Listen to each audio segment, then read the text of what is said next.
Gold trusted gold buyers తాకట్టులో ఉన్న బంగారాన్ని విడిపించి ఈ రోజు ఉన్న మార్కెట్ ధరకే కొనబడును. మరిన్ని వివరాలకు సంప్రదించండి 77107720. మొత్తం మీద అయితే ప్రసన్న కుమార్ రెడ్డికి మీద జరిగిన లాఠీ చార్జ్ నేపథ్యంలో ఆయనతో పాటు ఆయన అనుచరుల మీద కూడా లాఠీ చార్జ్ జరిగింది. ఈ లాఠీ చార్జ్ జరిగిన నేపథ్యంలో ప్రసన్న ఇక్కడ రోడ్డు మీద బాటాయించిన పరిస్థితి అయితే ఉంది. మనం చూడొచ్చు చాలా క్లియర్ గా ఇక్కడ పూర్తిగా కూడా చాలా సేపటి నుంచి కూడా ప్రసన్న కుమార్ రెడ్డికి చెయ్యి చాలా కాలంగా ఆయనకి 2 నెలలుగా ఆయన బాధపడుతున్న పరిస్థితి మనం చూస్తున్నాం.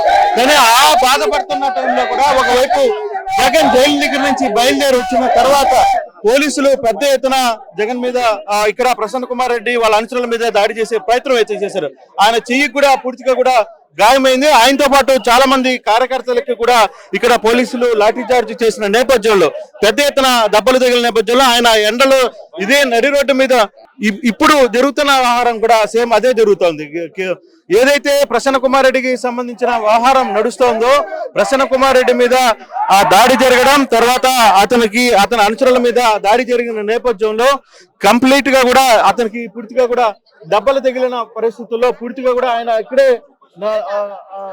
రోడ్డు మీదనే బైఠాయించిన పరిస్థితి కూడా మనం చూస్తున్నాం సచిన్. అయితే ఇప్పటికిప్పుడు చేతి కూడా చూడొచ్చు, కొంత రక్త గాయాలు కూడా అయిన పరిస్థితిని మనం అయితే చాలా క్లియర్ గా చూసే పరిస్థితి అయితే కనపడుతుంది. కంప్లీట్ గా వ్యవహారంలో పోలీసులు ఓవరాక్షన్ చేస్తున్నారు, తమ కార్యకర్తల మీద దాడి చేసే ప్రయత్నం చేశారు. దాన్ని ఏమని ఎందుకు దాడి చేశారు అని వివరించి అడగడానికి వచ్చిన ప్రసన్న మీద కూడా దురుసుగా ప్రవర్తించారు కొంతమంది సీఐలు. అప్పుడే లాఠీ చార్జ్ చోటు చేసుకుంది. లాఠీ చార్జ్ లో చాలా మందికి కూడా దెబ్బలు తగిలే, ఆయనతో పాటు ఆయన కార్యకర్తలు అందరికీ కూడా దెబ్బలు తగిలిన నేపథ్యంలో సో దాన్ని నిరసిస్తూ ఆయన పూర్తిగా కూడా క్లియర్ గా ఇక్కడ బైఠాయించిన పరిస్థితి అయితే కనబడుతుంది. ఒకసారి ప్రసన్న మాట్లాడే ప్రయత్నం అయితే చేద్దాం. అసలు ఏం జరిగిందో, అసలుకి ఇప్పుడున్న పరిస్థితుల్లో అసలుకి ఎందుకు ఈ బైఠాయింపు, ఒకవైపు జగన్ బయలుదేరి కూడా దాదాపుగా దగ్గరకు వస్తున్న నేపథ్యంలో సార్ అసలుకి ఏం జరిగింది సార్? ఉదయం మా జగన్మోహన్ రెడ్డి గారు మన ఇంటికి వస్తున్నారని మన ఇంటి దగ్గర నుంచి శాంతియుతంగా మా నాయకులు కార్యకర్తలు అందరం కూడా R&B గెస్ట్ హౌస్ దగ్గరకు వచ్చాం. మేము శాంతియుతంగానే ఉన్నాము, ఎక్కడ స్లోగన్స్ కూడా ఇవ్వలేదు. 4th టౌన్ సిఐ గారు రోసయ్య గారు వచ్చి మీకు ఇక్కడ పర్మిషన్ లేదండి, కాలేజ్ దగ్గర పర్మిషన్ ఇచ్చినాము మీ చంద్రశేఖర్ రెడ్డి గారి కోరిక మేరకు అన్నాడు. అందరం కలిసి అక్కడికి వెళ్ళాం. ఈ లోపల టౌన్ డిఎస్పీ గారు వచ్చి బ్యారికేడ్స్, రోడ్లు తవ్వించడము ఇవన్నీ చేశారు. ఇది మా వాళ్ళంతా గమనించి రోడ్ల మీదకి వచ్చాం. చాలా దారుణంగా మహిళలను కూడా చూడకుండా పోలీసులు ఇష్టారాజ్యంగా లాఠీ చార్జ్ చేశారు. నా చెయ్యి వాళ్ళతో గీకేశారు, నన్ను కొట్టాడు. నేను గుర్తుపడతాను అతన్ని. ఇంత ప్రజాస్వామ్యంలో దారుణంగా ఒక అధికార పార్టీకి దాసోహమై పోలీసులు వ్యవహరించడం అనేది సిగ్గుతో తలదించుకునే విషయం. అధికారం ప్రతిపక్షం అనేది సహజం. ప్రతిపక్షంలో ఉండే వాళ్ళము ధర్నాలు చేస్తాము, రాస్తారోకోలు చేస్తాము, జిల్లాల్లో పర్యటిస్తాం. ఈ విధంగా అడ్డుకోవడం అనేది నాకు తెలిసి మా కుటుంబం 1961 నుంచి రాజకీయాల్లో ఉంది. ఎప్పుడు కూడా ఇటువంటిది మేము చూడలేదు. మామూలుగా అధికార పక్షంలో ఉంటారు, ప్రతిపక్షంలో ఉంటాం, ఎవరు పార్టీ వాళ్ళు చేసుకుంటూ ఉంటారు. ఇంత నీచంగా నా నియోజకవర్గంలో అయితే ఈ రోజు బ్యారికేడ్స్ పెట్టారు, రోడ్లు దువ్వేశారు, రానివ్వడం లేదు. జిల్లా అంతా అదే పరిస్థితి. ఎందుకు జగన్మోహన్ రెడ్డి గారిని చూసి చంద్రబాబు నాయుడు, పవన్ కళ్యాణ్ ఉలిక్కి పడుతున్నారు? ఈ 1 year లో కూటమి ప్రభుత్వం పూర్తిగా విఫలమైంది. ప్రజలందరూ కూడా జగన్మోహన్ రెడ్డి గారు మరలా ముఖ్యమంత్రి కావాలని కోరుకుంటున్నారు.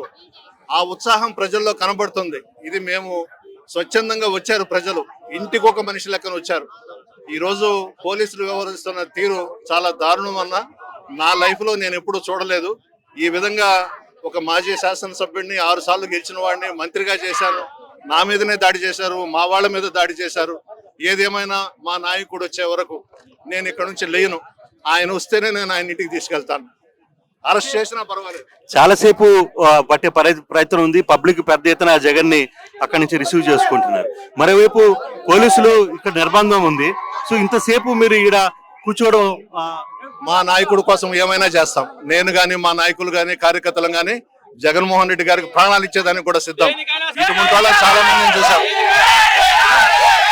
ఓవరాల్ గా ఉదయం నుంచి జరుగుతున్న ఎపిసోడ్ లో వరుసగా 4 రోజులుగా మీకు నోటీసులు ఇచ్చారు, మిమ్మల్ని అరెస్ట్ చేస్తామని చెప్పారు, మీరు బయటికి రావద్దని చెప్పారు, పోలీసులు పెద్ద ఎత్తున ఆంక్షలు ఉంచారు. కోర్టు దగ్గర మన జైలు దగ్గర కూడా అటువంటి సిచ్యువేషన్.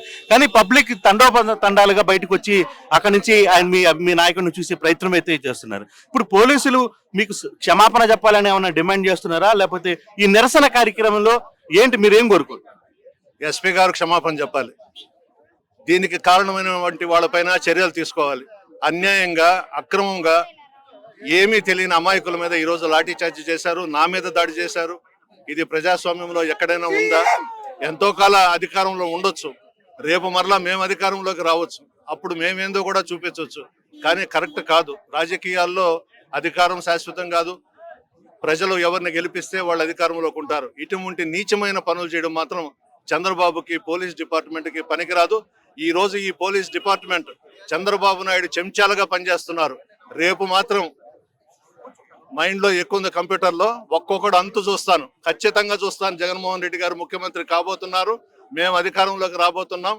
ఈ రోజు మా మీద చేయి చేసుకున్న వాళ్ళు, నా మీద చేయి చేసుకున్న వాడిని వదిలిపెట్టను.